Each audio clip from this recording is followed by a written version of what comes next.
Friends, welcome back to Anas kitchen. Friends, మీరంతా ఎలా ఉన్నారు? నేనైతే చాలా బాగున్నాను. ఇవాళ సండే స్పెషల్ మా ఇంట్లో వచ్చేసి వేడి వేడి బగారా రైస్, అందులోకి చికెన్ కర్రీ అండి. ఈ రెండు టేస్ట్ అనేది చాలా బాగుంటుంది కదా, కాంబినేషన్ కూడా. అలాగే కొంచెం పెరుగు రైతా కూడా చేశానండి. ఈ వేడి వేడి బగారా రైస్ అనేది తెలంగాణ స్పెషల్ అండి. ఇప్పుడు మన నెల్లూరులో కూడా చేసుకుంటున్నాము. టేస్ట్ అనేది చాలా బాగుంటుంది. బగారా రైస్ కొంచెం చికెన్ ఇలా వేసుకొని వేడివేడిగా తింటూ ఉంటే టేస్ట్ అనేది చాలా బాగుంటుంది. సండే కదా, సండే అంటే చికెన్ లేకపోతే ఎలా అండి. అలాగే సైడ్ డిష్గా నిమ్మకాయ, ఆనియన్ అండి, ఇవి వేసుకొని తింటూ ఉంటే టేస్ట్ అనేది చాలా బాగుంటుంది కదా. ఈ రెసిపీ నాతో పాటు మీకు కూడా చూపించేస్తాను. తయారీ విధానంలోకి వెళ్దాము, పదండి. ముందుగా రైస్ తీసుకొని ఇలా కడిగి పెట్టుకున్నానండి. నేనైతే ఒక గ్లాస్ వరకు రైస్ తీసుకున్నాము, మేము ముగ్గురమే కాబట్టి. సో గ్లాస్ రైస్ తీసుకొని ఇట్లా బాగా వాష్ చేసుకొని ఒక హాఫ్ అన్ అవర్ పాటు కడిగి పెట్టుకున్నాం. ఈ బియ్యం ఎంత బాగా నానితే మనకు రైస్ అనేది అంత బాగా వస్తుంది. అందుకని చెప్పి నేను ముందుగానే కడిగి పెట్టాను. ఒక హాఫ్ అన్ అవర్ పాటు ఇట్లా నానబెడతామండి. అంతలోకి మనం చికెన్ తీసుకున్నాము. చికెన్ నేనైతే ఒక 700 గ్రామ్స్ వరకు తీసుకున్నాను. ఇలా ఉప్పు పసుపు వేసి శుభ్రంగా బాగా నీట్గా కడిగి పెట్టుకున్నానండి. ఉప్పు పసుపు వేసి కడిగి పెట్టుకోవడం వల్ల ఏంటంటే మనకు నీచు వాసన అనేది ఉండదు. ఇప్పుడు దీన్ని మనం ఆవగించుకున్నాము. హాఫ్ స్పూన్ వరకు పసుపు వేసాను. అలాగే కొంచెం కల్లుప్పు వేసి దీన్ని మనం గ్యాస్ మీద పెట్టుకొని ఆవగించుకుందాము. ఇలా గ్యాస్ మీద పెట్టుకొని మనం బాగా ఆవగించుకుందామండి. ఇప్పుడు మనం ఈ రైస్ నానేలోపు దీనికి కావాల్సిన మసాలా ప్రిపేర్ చేసుకుందామండి. ముందుగా అయితే స్టవ్ మీద ఒక ప్యాన్ పెట్టుకొని అందులో నేనైతే బటర్ వేసుకుంటాను. బటర్ వేసుకోవడం వల్ల టేస్ట్ అనేది చాలా బాగుంటుంది. ఆయిల్ కూడా వేస్తాను. ఇదంతా కరిగాక బాగా కరిగిపోయినప్పుడు నేను ఒక 4 టేబుల్ స్పూన్స్ వరకు ఆయిల్ వేసుకుంటున్నానండి. ఆయిల్ బటర్ రెండు వేసుకోవడం వల్ల టేస్ట్ అనేది చాలా బాగుంటుంది. ఇలా 4 టేబుల్ స్పూన్స్ వరకు ఆయిల్ వేసుకున్నాను. ఆయిల్ హీట్ ఎక్కేలోపు దీనికి కావాల్సిన మసాలా దినుసులు చూపించేస్తానండి. ఒక బిర్యానీ ఆకు, అనాస పువ్వు, పట్ట, మిరియాలు, కొంచెం ఇది జాజికాయ అంటారండి, ఇది వేయడం వల్ల టేస్ట్ బాగుంటుంది. ఇలాగే జాపత్రి మొగ్గ, 2 లవంగాలు, ఒక మరాఠీ మొగ్గ, కొంచెం షాజీరా అండి. ఇప్పుడు ఆయిల్ బాగా హీట్ ఎక్కింది కదా, ఇవన్నీ దీంట్లో వేసేసుకున్నాము.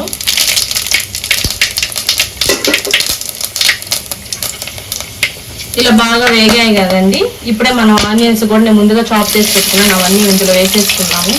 ఆనియన్స్ వేసుకోవడం వల్ల, ఎక్కువ వేసుకోవడం వల్ల టేస్ట్ అనేది చాలా బాగుంటుందండి మన రైస్.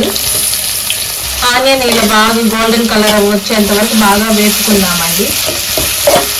ఈ ఆనియన్ ఇలా బాగా వేగుతుంది కదండి, ఇది వేగేలోపు ఒకసారి మనం చికెన్ కూడా చూసేద్దాము. చికెన్లో చూసారు కదండి, వాటర్ మనం ఏమి యాడ్ చేయాల్సిన అవసరం లేదు, ఆల్రెడీ వాటర్ ఉంటాయి అందులోనే. అవే మనకి ఇట్లా ఉడకబెట్టినప్పుడు వస్తాయి. అంతలో మనకు కావాలంటే ఒకసారి ఇట్లా పైకి కిందకి ఎగరేసుకుంటూ ఉంటే చాలు. నేనైతే గరిటె పెట్టండి, ఇట్లా టైంలో ముక్క చెదిరిపోతుందని ఇలాగే బాగా ఉడకబెడుతూ ఉన్నాము. ఇప్పుడు మన ఆనియన్ కూడా బాగా గోల్డెన్ కలర్లోకి వచ్చేసిందండి, బాగా వేగిపోయింది కదా. ఈ టైంలోనే మనం ఫ్రెష్ అల్లం వెల్లుల్లి పేస్ట్ వేసేసుకున్నామండి. నేనైతే ఎప్పటికప్పుడు వంట కోసం అల్లం వెల్లుల్లి పేస్ట్ ప్రిపేర్ చేసుకుంటాను ఓపిక్గా. ఒక 1.5 స్పూన్ వరకు వేసుకున్నానండి. ఇప్పుడు దీన్ని బాగా ఆయిల్ పైకి తేలేంత వరకు వేసుకున్నాము. జస్ట్ ఒక 1 or 2 minutesలో వేగిపోతుంది. ఇలా బాగా వేసుకున్నామండి. అల్లం వెల్లుల్లి పేస్ట్ మనం పచ్చివాసన పోయేంత వరకు వేసుకోవాలి. బాగా పైకి తేలింది కదండి, మనం ఈ టైంలోనే ఇందులో కొంచెం కొత్తిమీర, అలాగే కొంచెం పుదీనా కూడా వేసేసుకున్నామండి. పుదీనా వేసేసుకుని బాగా వేపుకున్నాము. జస్ట్ 30 సెకండ్స్ వరకు చాలండి. ఇలా బాగా వేగింది కదండి. ఇప్పుడు నేనైతే దీంట్లో టమాటా అయితే ఏం యాడ్ చేయటం లేదండి, బగారా రైస్ కదా, టమాటా ఏం యాడ్ చేయాల్సిన అవసరం లేదు. 1 స్పూన్ వరకు ధనియాల పొడి వేసుకున్నాం. ఈ టైంలోనే ఆయిల్లో వేగితేనే మనకు ఈ పచ్చివాసన అనేది ఉంటుందండి. దీన్ని బాగా వేపుకుందాము. బాగా ధనియాల పొడి వేగిపోయింది కదండి. ఇప్పుడే దీంట్లో పచ్చిమిర్చి కూడా వేసేసుకున్నాం. నేనైతే ఒక 4-5 వరకు ఇలాగ చీల్చి వేసుకున్నానండి. ఇందులో కారం ఏమి మనం యాడ్ చేయము బగారా రైస్లోకి. ఈ పచ్చిమిర్చి అనేది ఈ ఫ్లేవర్ దిగి మన కారం బాగా సరిపోతుంది, టేస్ట్ కూడా చాలా బాగుంటుంది. ఇలా బాగా పచ్చిమిర్చి కూడా ఒక జస్ట్ 1 minute వేగితే చాలండి, మళ్ళీ అది మెత్తగా అయిపోతుంది. జస్ట్ 1 minute వరకు వేపుకున్నాము. పచ్చి కూడా బాగా వేగిపోయింది కదండి. నేనైతే ఈ గ్లాస్తో 1 గ్లాస్ వరకు తీసుకున్నాను రైస్. ఇందులో ఈ గ్లాస్తోనే మనం వాటర్ కూడా పోసేసుకున్నాము. నేనైతే 2 glasses వరకు వాటర్ పోస్తానండి. ఇలా 2 glasses వరకు మనం వాటర్ పోసేసుకొని దీన్ని బాగా కొంచెం రుచికి సరిపడేంత ఉప్పు కూడా వేసుకొని మనం బాగా బాయిల్ చేసుకున్నాము. అయితే కల్లుప్పు వేస్తున్నానండి, 1 స్పూన్ వరకు వేసుకుంటున్నాను, సరిపోతుంది. లేదంటే మనం ఒకసారి చూసుకొని అడ్జస్ట్ చేసుకోవచ్చు. చూసారు కదండి, ఇదైతే నాకైతే ఉప్పు కూడా బాగా సరిపోయిందండి. 1 స్పూన్ వరకు వేసుకున్నాను. ఇప్పుడు దీన్ని మనం ఒక 10 మినిట్స్ పాటు మూత పెట్టేసుకొని బాగా బాయిల్ చేసుకున్నాము. అంతలో షాగా చికెన్ ఎంతవరకు ఉడికిందో చూసేద్దామండి. చూసారు కదండి, చికెన్ అయితే చాలా దగ్గర వరకు బాగా ఉడికేసింది. ఈ టైంలోనే 1 స్పూన్ వరకు కారం వేసుకుందాము. ఇలా వేసుకోవడం వల్ల అనేది ఏంటంటే కారం ముక్కలకి బాగా పడుతుంది. 1 స్పూన్ వరకు అల్లం వెల్లుల్లి పేస్ట్ వేసుకుందాము. దీన్ని బాగా కలబెట్టేసుకొని కొంచెం సేపు ఉడకబెట్టుకుందామండి. ఇలా బాగా ఎగరేసుకుంటే సరిపోతుంది, మనం గట్టి పెట్టాల్సిన అవసరం అయితే లేదు. ఇలా ఎగరేసినప్పుడు చూసారు కదండి, ఈజీగా బాగా కలిసిపోతుంది ముక్కలకి. ఉప్పు, ఆ పసుపు, కారం, అల్లం వెల్లుల్లి పేస్ట్ అనేది బాగా పడుతుంది, బాగా ఈజీగా కూడా కలిసిపోతుంది. ఇప్పుడు దీన్ని ఒక 5 మినిట్స్ పాటు ఇలా బాగా ఉడకబెట్టుకుందామండి. వాటర్ కూడా బాగా దగ్గరికి వచ్చేసాయి కదా, జస్ట్ ఇంకొక 5 మినిట్స్ ఉంటే ఉడికిపోతుంది. ఇప్పుడు 10 మినిట్స్ తర్వాత మనం రైస్ చూద్దాం, వాటర్ చూద్దామండి. చూసారు కదా బాగా బాయిల్ అయింది. ఇప్పుడు ఈ టైంలోనే నేను 1 స్పూన్ వరకు గరం మసాలా వేసుకుంటున్నాను. అలాగే ఒక 1/2 టేబుల్ స్పూన్ వరకు మనం బిర్యానీ మసాలా కూడా వేసేసుకుందాము. ఇలా వేసుకోవడం వల్ల బగారా రైస్ అనేది టేస్ట్ చాలా బాగుంటుంది. ఇప్పుడు ఇదంతా బాగా మిక్స్ చేసుకొని జస్ట్ ఒక 2 మినిట్స్ పాటు మళ్ళీ బాగా బాయిల్ చేద్దామండి. తర్వాత మనం రైస్ వేసుకుందాము. ఫ్రెండ్స్, ఇప్పుడు మనం 2 మినిట్స్ తర్వాత మన రైస్ వాటర్ కూడా బాగా బాయిల్ అయిపోయి ఉంటాయి. చూసారు కదండి, బాగా బాయిల్ అయ్యాయి. ఇప్పుడు మనం రైస్ అనేది వేసేసుకున్నాము. మనం రైస్ వేసుకునేటప్పుడు మంట అనేది లో ఫ్లేమ్లో పెట్టుకొని వేసుకోవాలండి.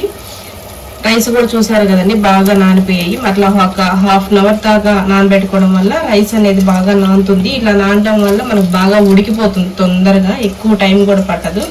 ఇలా రైస్ అంతా ఇందులో వేసేసుకున్నాము.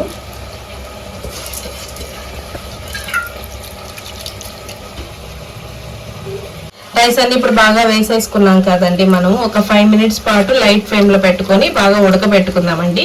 ఇది ఉడికే లోపల మన చికెన్ కూడా ఎంతవరకు వచ్చిందో చూద్దాము. కూడా బాగా ఉడికిపోయిందండి, వాటర్ అన్ని బాగా డ్రై అయిపోయాయి. చూసారు కదండి, కారం అంతా కూడా బాగా పట్టింది. ఇప్పుడు దీన్ని మనం స్టవ్ ఆఫ్ వేసుకొని చికెన్ కర్రీని రెడీ చేసుకుందాము ఈ రైస్ ఉడికే లోపు. ఇప్పుడు గ్యాస్ మీద వేరొక బాండి పెట్టుకొని కొంచెం వరకు బటర్ వేసానండి. బటర్ కరిగాక ఆయిల్ కూడా వేసుకుందాము. బటర్ కూడా బాగా కరిగిపోయింది కదండి. ఇప్పుడు ఆయిల్ కూడా వేసేసుకుందాము. నేనైతే ఒక 4 టేబుల్ స్పూన్స్ వరకు ఆయిల్ వేసుకుంటానండి. అంటే నాకు కొలత కాబట్టి ఈజీగా నేను ఇట్లా చూపించేస్తున్నాను. నాన్ వెజ్ కదండి, కొంచెం ఆయిల్ అనేది ఎక్కువగా ఉంటేనే బాగుంటుంది. ఆయిల్ కూడా బాగా హీట్ అయిపోయింది కదండి. ఇందులో మనం మసాలా దీసులో వేసేసుకుందాము. ఒక బిర్యానీ ఆకు, 2 యాలకలు, ఒక 3 వరకు నేను లవంగాలు తీసుకున్నాను, ఒక అనాస పువ్వు, కొంచెం పట్ట, కొంచెం జాపత్రి అండి. ఇది మొత్తం ఇందులో వేసేద్దాము. ఇవి బాగా వేగనిచ్చాక మనం ఆనియన్స్ వేసుకుందాము. ఈ మసాలా దినుసులన్నీ బాగా వేగిపోయాయి కదండి. ఇప్పుడు ఆనియన్స్ వేసుకుందాము. నేనైతే ఒక 2 మీడియం సైజులో ఉన్న ఆనియన్స్ ని ఇలా బాగా సన్నగా ఇందులో వేసేసుకున్నాము. ఆనియన్స్ బాగా లైట్ గోల్డెన్ కలర్ లో వచ్చేంత వరకు వేసుకుందామండి. ఆనియన్ ఇలా వేగుతూ ఉంది కదండి. ఇప్పుడే నేను ఒక 2 పచ్చిమిర్చి అయితే ఇలా సన్నగా చీల్చుకొని ఇందులో వేసేసానండి. ఈ ఆనియన్ పచ్చిమిర్చి మనం బాగా వేగనిద్దాం. జస్ట్ 1 మినిట్ పాటు వేగితే చాలు. అంతలోపు మన బిర్యానీ ఎక్కడి వరకు వచ్చిందో చూద్దాం రండి. బిర్యానీ మీద మూత తీసేటప్పుడు మాత్రం కొంచెం జాగ్రత్తగా తీయాలండి, ఆవిరి అనేది చేతికి తగులుతుంది. 70% వరకు మన బిర్యానీ అనేది బాగా ఉడికిపోయింది. ఇప్పుడు దీన్ని మనం స్టవ్ ఆపేసుకొని పక్కన పెట్టుకుందామండి. గ్యాస్ మీద ఇలా మనం పెనం పెట్టుకొని ఆ పెనం మీద ఆ బిర్యానీ అనేది పెట్టుకుందామండి. ఇలా మనం చేసుకోవడం వల్ల అనేది బిర్యానీ అనేది అడుగు అంటకుండా మాడకుండా ఉంటుందండి. బిర్యానీ కూడా చాలా వరకు ఉడికిపోయింది కదా, చూడండి కొంచెమే వాటర్ ఉన్నాయి. ఈ టైంలోనే మనం ఇలా వేసుకుంటే బిర్యానీ అనేది అడుగంటదు, బాగా మెత్తగా బాగా ఉడుకుతుంది. ఇట్లా మనం మూత పెట్టేసుకొని ఈ ఆవిరంతా మనం బయటికి పోకుండా ఉండడానికి నేనైతే ఇట్లా బౌల్లో వాటర్ పెట్టుకుంటానండి ఒక దబలో. ఈ బౌల్ ఉండడం వల్ల దీంట్లో నుంచి ఆవిరి అనేది మనకు బయటికి పోదు. దీన్ని ఇప్పుడు ఇట్లాగే ఒక 10 మినిట్స్ పాటు కుక్ అవనిద్దామండి. తర్వాత మన బిర్యానీ అనేది రెడీ అయిపోతుంది. అంతలోపు మనం చికెన్ కర్రీ చేసేసుకుందాము. చూసారండి, ఆనియన్ కూడా మనకు బాగా లైట్ గోల్డెన్ కలర్లోకి వచ్చేసింది. ఇప్పుడే ఇందులో మనం అల్లం వెల్లుల్లి పేస్ట్ వేసుకుందామండి. ఫ్రెష్ అల్లం వెల్లుల్లి పేస్ట్ అయితే నాన్ వెజ్కి టేస్ట్ అనేది చాలా బాగుంటుంది. అల్లం వెల్లుల్లి పేస్ట్ వేసుకొని మనం జస్ట్ ఒక 30 సెకండ్స్ పాటు అట్లా వేపుకుందామండి. అల్లం వెల్లుల్లి పేస్ట్ కూడా మనకు బాగా వేగిపోయింది కదండి. ఇలా ఆయిల్ బాగా పైకి తేలితే మనకు బాగా వేగిపోయినట్టు. ఇప్పుడు మనం ముందుగా ఆవగిచ్చి పెట్టుకున్నాం కదండి, ఈ చికెన్ అనేది ఇందులో ట్రాన్స్ఫర్ చేసేసుకున్నాము మొత్తాన్ని. ఇలా ముందుగానే చికెన్ మనం ఆవగించి పెట్టుకోవడం వల్ల ముక్కకి అనేది ఉప్పు కారం అంతా బాగా పడుతుంది. బాగా బాయిల్ అవుతుంది, నీచు వాసన అనేది కూడా ఏది ఉండదండి. ఇప్పుడు ఇలా చికెన్ అనేది మొత్తం వేసేసుకున్నాం కదా, దీన్ని బాగా జస్ట్ ఒక 1 minute పాటు హై ఫ్లేమ్లో పెట్టుకొని బాగా వేపుకున్నామండి. ఇలా వేపుకోవడం వల్ల ఆనియన్ ఆ మసాలా అనేది బాగా ముక్కలు పడుతుంది. జస్ట్ 1 minute చాలండి. తర్వాత మనం లో ఫ్లేమ్లో పెట్టేసుకున్నాము. సరే కదండి, 1 minute తర్వాత మన చికెన్ అనేది బాగా ఆయిల్ పైకి తేలింది. ఈ టైంలోనే మనం ముందుగా కొంచెమే కదండి కారం వేసుకున్నాము. ఇప్పుడు కారం యాడ్ చేసుకున్నాం. 1 స్పూన్ వరకు కారం వేసాను. అలాగే కొంచెం గరం మసాలా, అలాగే 1 స్పూన్ వరకు ధనియాల పొడి వేసుకున్నానండి. ధనియాల పొడి నేను ఇంట్లో ఎప్పటికప్పుడు ఫ్రెష్గా ప్రిపేర్ చేసుకుంటానండి. కొంచెం జీరా పౌడర్ కూడా వేసుకున్నామండి, టేస్ట్ అనేది బాగుంటుంది. ఇప్పుడు ఈ మసాలాలంతా మనం చికెన్ పట్టేలాగా బాగా వేసుకున్నాము. ఒక 2 minutes పాటు వేసుకున్నామండి. ఇలా మసాలాలన్నీ బాగా పట్టేలా ముక్క వేపుకున్నాం కదండి. నాకైతే కొంచెం సాల్ట్ తక్కువ అయింది, అందుకని నేను కొంచెం సాల్ట్ యాడ్ చేసుకుంటున్నాను. ఇప్పుడు ఈ టైంలోనే మనం ముందుగా ఆవగిచ్చి పెట్టుకున్నాం కదండి, దాంట్లో కొంచెం వాటర్ పోసుకొని ఇలా ఒక 1/2 glass వరకు వాటర్ పోసుకొని ఇందులో యాడ్ చేసుకుంటున్నామండి. ఇలా వాటర్ వేసుకోవడం వల్ల కొంచెం ముక్క అనేది గ్రేవీగా ఉంటుంది, బాగుంటుంది. జస్ట్ కొంచెం చాలండి, నేనైతే ఒక 1/2 glass వరకు వేసుకున్నాను. ఇప్పుడు దీన్ని బాగా మొత్తం కలిసేలాగా ఇలా కలిపేసుకున్నాను. జస్ట్ ఇది ఒక 5 minutes పాటు ఉంటే బాగా ఉడికిపోతుందండి. అంతలోపు మనం ఒకసారి రైస్ చూసేద్దాము. రైస్ మీద మనం వాటర్ పెట్టుకున్నాం కదండి, అవి నిదానంగా తీసుకున్నాము. జస్ట్ నేను 5 minutesలోనే తీస్తున్నానండి, ఎందుకంటే ఇందులో మనకు కొంచెం నెయ్యి కూడా ఈ టైంలోనే యాడ్ చేసుకుంటే బాగుంటుంది.